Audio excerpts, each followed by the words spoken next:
What's going on, guys? Matt over here with Lethal Camaro, and it is time to take a drive for the first time in my cammed 6th gen Camaro. Let's do this.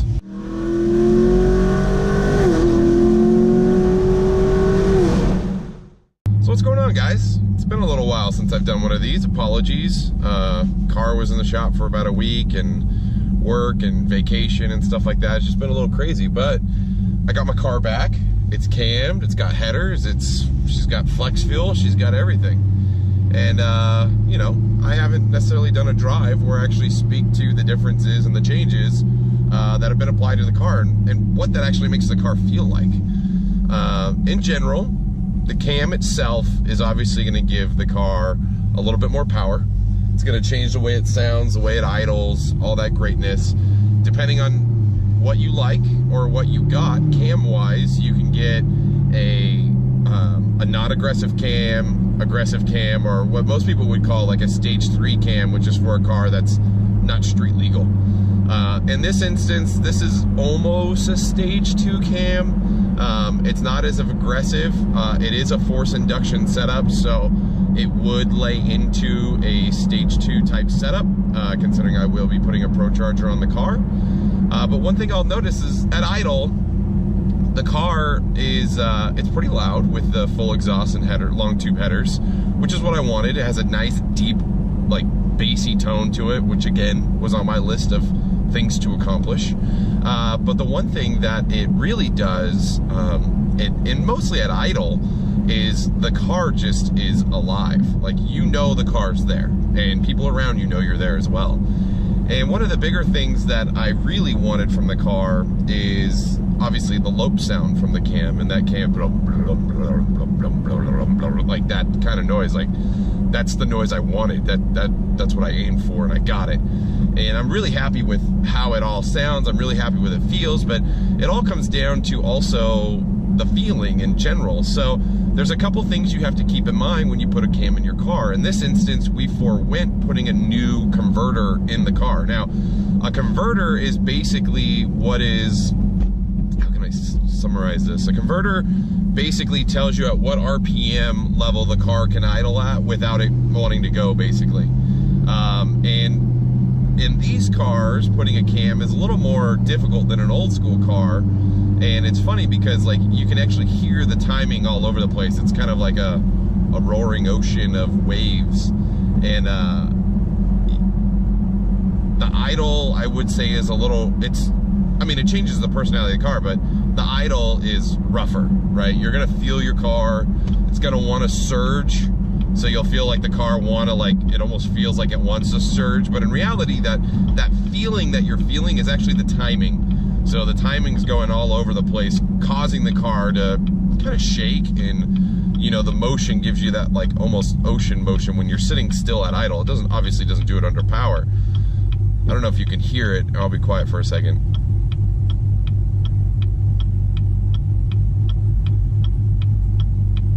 But once you come down to idle, the car has that nice prancing pony sound, right? And so the other thing is, you know, depending on if you like that feeling, if you want it to be smoothed out, you would either want to replace the converter and go with a stage 2 style, or just a different converter that, you know, adjusts your RPM range.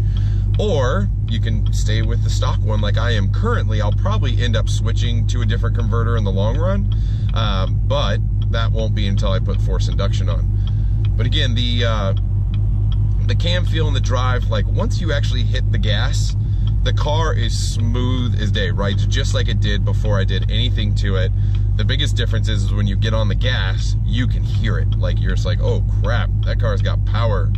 And it does, it rides really good. I love it, I really love it. I achieved all the goals I wanted. So for those of you who've been watching these videos with me, you guys know what I've been trying to do and achieve. And I just passed an officer, didn't even make him look. But as far as what changes, now there's quite a few changes you're gonna have to get used to. Now, keep in mind I went with E85, so my fuel levels are gonna be burning a lot faster. Automatically at idle, the car basically just reads 0 miles per gallon.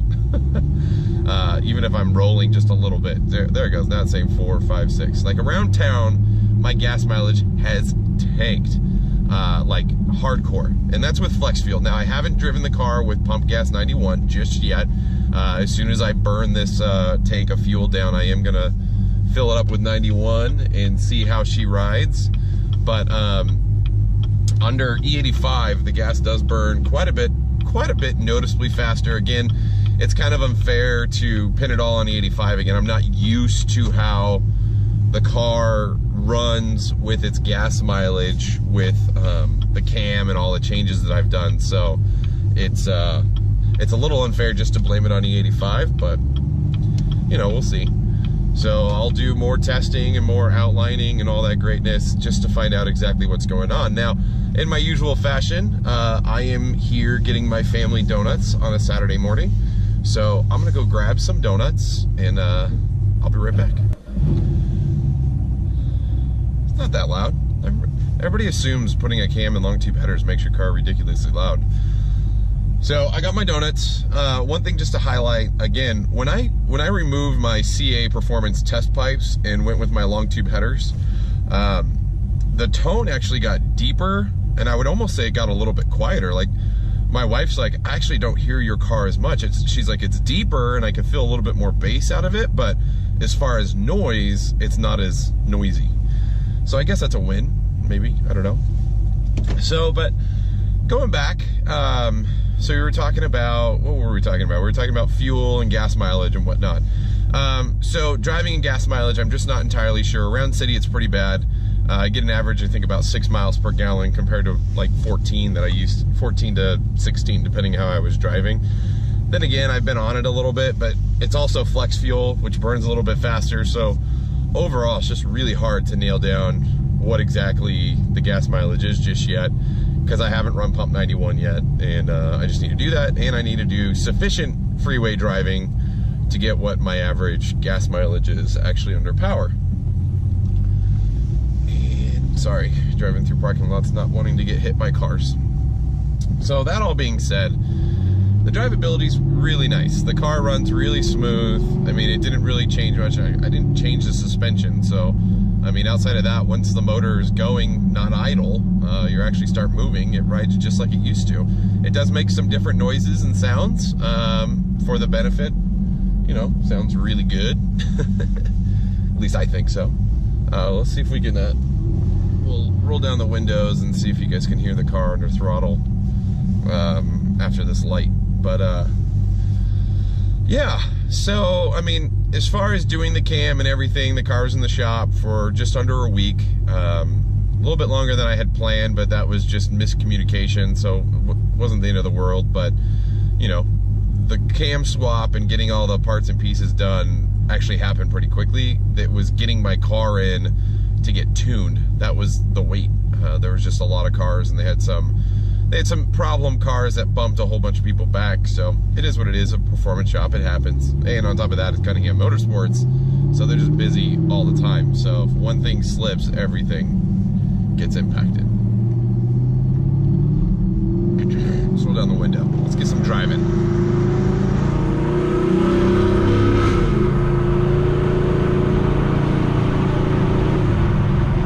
If these cars would drive over the speed limit,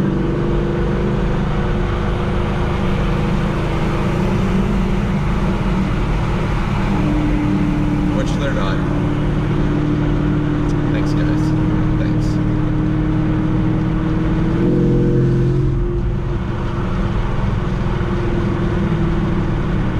Oh, this truck's turning. Come on, turn already. You're like in the middle of the road turning. It's tired.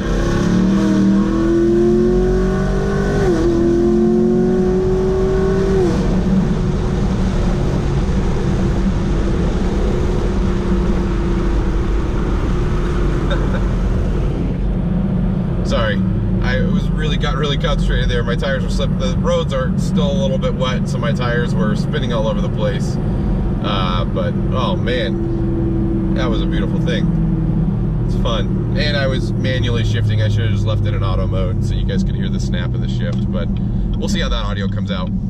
Anyways, so in general, driving with a cam, I don't think changes too much. Idle, you're obviously gonna feel it. gas mileage wise, I just haven't driven enough mileage to determine what it is. I mean, right now, my fuel economy is showing at 6. Here, I'll put it in auto mode, see where it jumps to. 7. I'm going uphill, and I have my foot into the gas. It's going up to 9, 10.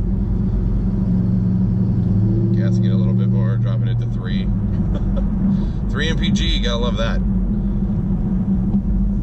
But again, that's just around city. So, and it's not always that low. I'm driving uphill with my foot into the gas. So we'll make a turn here where it levels out and see what we go to.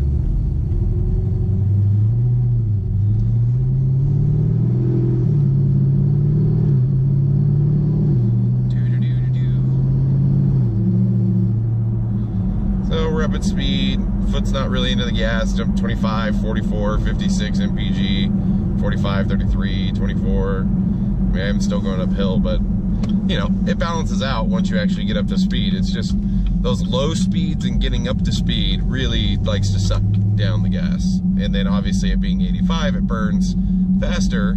So just a lot more fuel you're dumping into your motor.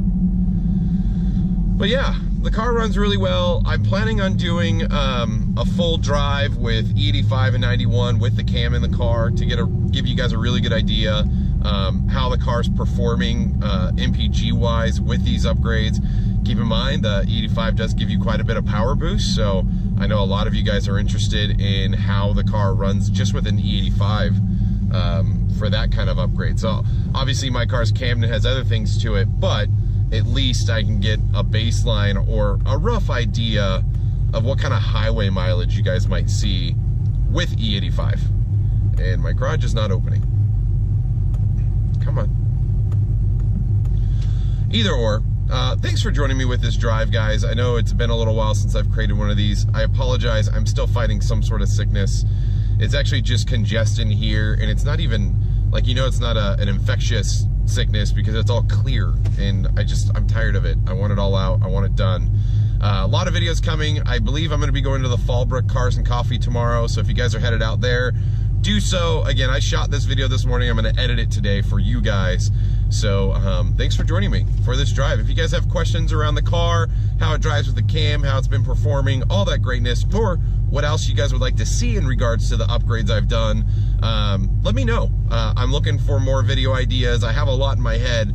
I just got to get them done. I'm in between rainstorms right now. We got another storm coming in a couple days, so I'm going to try to shoot a whole bunch of videos this weekend so I can start editing those and get those out for the channel. So as always, guys, thanks for joining me. If you enjoyed the content, subscribe, hit that button right wherever it's at. They're all over the place these days. But if not, likes, comments, shares are also appreciated. Make sure to pick up your Lethal decal and the Lethal merch button below. And also, I now have a mailing address. A lot of you guys have reached out to me and said, hey, do you have a mailing address? I'd like to send you something, which is humbling and awesome in its own right. But I do now have an official mailing address, so if that's something you guys are interested in checking out, it's also below. So, thanks for joining me, and until next time, guys. Wow, that was an earthquake. I'll see you on the road.